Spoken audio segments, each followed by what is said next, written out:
My name is Jordan Levasseur, and today I am going to come full circle with my time at my service site this semester.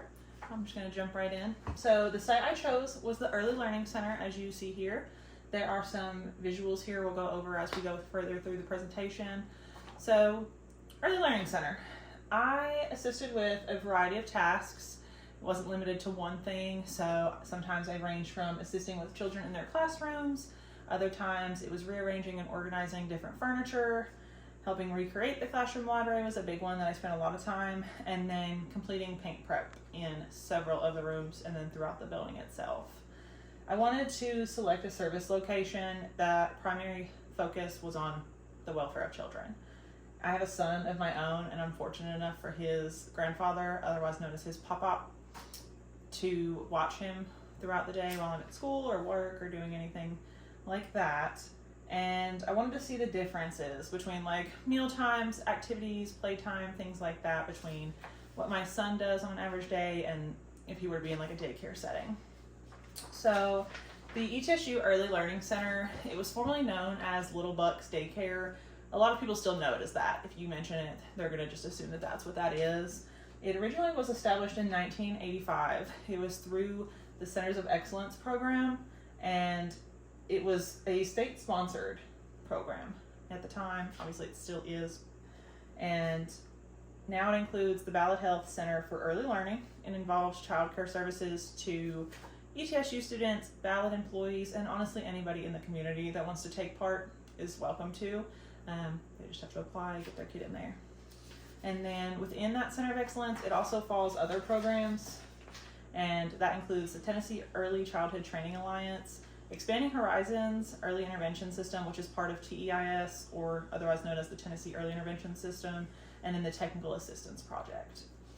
So this form of service, it exists to serve as a resource to working parents and guardians who want to trust who has their children throughout the day when they're unable to, while they're at work, while they're at school, whatever the need may be. And this implements several activities that prepare their children for future schooling as well. It offers assistance to children as young as 6 weeks and as old as 5 years old at that point. And then, as you see here, this is the front parking lot.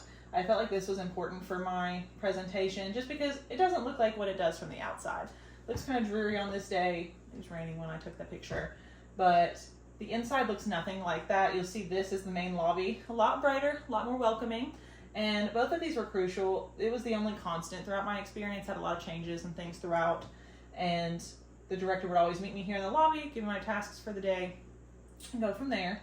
This main hallway here, this was full of classroom supplies and furniture for several weeks, and I helped put it there and then also helped take it away. And it might just look like a bunch of random items right now, but this is the biggest part of a child's day once it's set up in a classroom setting. So on to the biggest challenges. So funding is the biggest challenge, especially with any kind of sites such as this one. And the lack of funding is what causes a lack of resources, and especially a lack of individualized learning plans for the children that need it most. It is funded through tuition that's paid from parents, guardians. It's also through state subsidies, which also helps children that need help with their tuition. And finally, it is also funded from the Veterans Association. So in my current opinion, I don't feel like funding is sufficient. And I noticed that there was a lack of painting, like in these hallways specifically, there was a lack of painting and a lot of outdated classroom supplies, which aren't super pictured here. This is some of the classroom images from my time there, but further discussion with people in the location stated that funding was the reason why some of the stuff's outdated, some of it's not getting updated right now. There's just not enough funding. And honestly, if there was additional funding, it's quick to see when you're there where it would go to. I know certain updates to the building and classrooms would be done, and then also there's a potential for children that need additional support needs per se. They might have a better designated help at that point if there was more funding. I do think funding is crucial. It's crucial to allow children the opportunity to learn in an environment that's well organized, clean, safe for them to be in. So I do think that there needs to be something different there. And As far as preconceptions go, before I started with the Early Learning Center, I assumed that it was going to be more structured like a classroom and not as laid back. And then I also assumed that the individuals there were employees full-time. A lot of them are not. A lot of them are students from ETSU, and I was wrong on that. My final preconception was that the children would be treated very poorly just from experiences I've heard, seen, things like that. And I was wrong on all of my preconceptions. So it's a very big positive to know. A unique aspect about my site is that there is a wide range of ages and development levels between all of the children. So there's a good opportunity for them to expand their knowledge and their growth depending on what level they're in. Another option that I thought was unique was that the teachers there have the option to further their education with additional certifications and things. On my last day, there was one of the teachers who was being shadowed and evaluated by the state to become a lead teacher with the program. So I think that's awesome. And then if I could change anything, it would be finding new opportunities to make the classrooms, or at least just one of the classrooms, more sensory friendly for students that might need it most. And since my son was recently diagnosed on the spectrum, I think that is something that I have looked at in a lot of locations without even realizing it. So my service at this site, it's contributed to growth in 3 areas. My social understanding has grown as I've been able to witness several events that really put things into perspective for me. And it helped me understand their emotions during random times throughout the day. And then in addition to that, my professional development has increased due to recognizing what I truly want out of my career and how I can truly be of assistance to children that need it. And then my civic responsibility has grown due to wanting the best for children in the program, doing my best each day to provide that for them. My long-term goal is to go into school counseling for K through 8th grade, and being able to see how children interacted in this environment was very eye-opening for that goal. And unfortunately, I witnessed a few instances where children were being unkind to one another. I had to step in, redirect them to more positive activities, and that was positive, that was eye-opening. And then I was able to learn about the requirements that are involved for childcare facilities such as this one, how things have to be done, what must be completed, signed off on. During this experience, I was surprised to see how quickly I fell into position of feeling like an advocate for the children.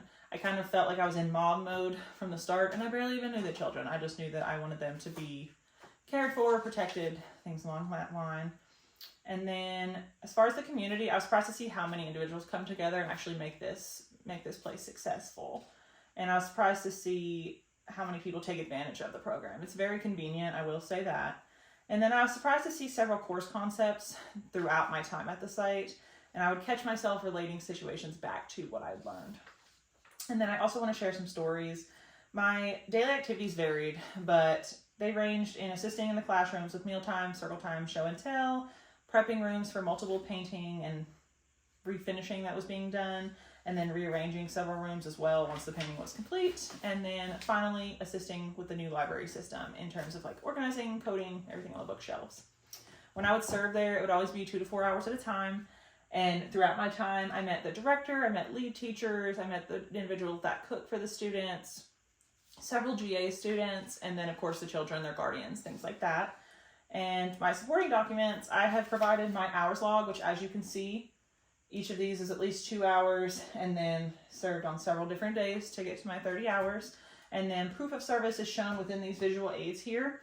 This is the classroom, so there's a reading area, this is the actual classroom area, a play kitchen, dustpan, broom, and then the sink for them to wash their hands, and then just like a break time area. So I think it was easy to meet the requirements. I was showing up every day with a smile on my face, willing to learn, willing to do what was needed. When discussing the most impactful lessons that I can relate back to for my service activities, it is definitely Chapter 3, which is listed as Chapter 8 in our classroom setting. It discusses the evolution of education, issues with public education as a whole, and inequity in education. There's discussion on benefits of mentoring and tutoring, which is exactly what I was doing in some of these instances at the site.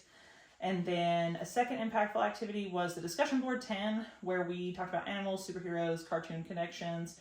Once I completed that discussion, I was constantly trying to see how I could relate to it when I was serving there. Overall, my experience was great. I'd say I learned a lot of information. The only downside I had was I only had limited availability to complete my hours, so I only saw the morning routines. I didn't get to see the afternoon routines at all. And finally, an aha moment for me was when I heard two girls that were being a little mean to another one. I stepped in immediately to keep them from upsetting her, causing any further issues, and then make sure everybody was happy. It was significant because I knew then that I would feel right at home going into the counseling field. And I knew that for my future endeavors, it was more clear that events like this are things I may encounter on a regular basis. So I'll be able to be more prepared in the future. To wrap up, I changed perspectives a little bit in my time here. As a single mom, I used to feel like my son was missing out by not going to daycare, but it's shifted since spending time here. I realized that my son's benefiting from being with his grandfather because his needs are met, his interests are important to him, and he's never overwhelmed, never overstimulated, and if he ever is, he's easily consoled. My dad is great about getting him what he needs and being there for him and how he needs. And overall, I'd like to keep any future children out of daycare that I can as well. That's just my personal opinion. The place is great. It's not for me and my family.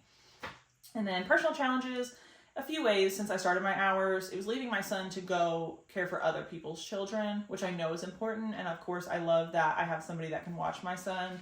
That was tough for me. And then I would also witness a child who had additional support needs, and it related back to my son, and I just worried and feared for him for certain things, and that was tough for me. And then finally, community involvement. It's something that's accessible to those who want to get involved. It's focused more on individuals that are going into like a childcare setting, childcare future, and you have to get a site approval from the director. Go from there. You have to do background checks, and you also have to do an orientation so you know what you can and can't do, the rules, regulations, and all that stuff. So I definitely recommend it for anybody wanting to go into the childcare field. It's a good experience, and I would definitely do it again. As you can see here, that's the start of the library before that I had talked about, and then during the process, putting them away, overview of the location, and then some classrooms. Thank you for your time.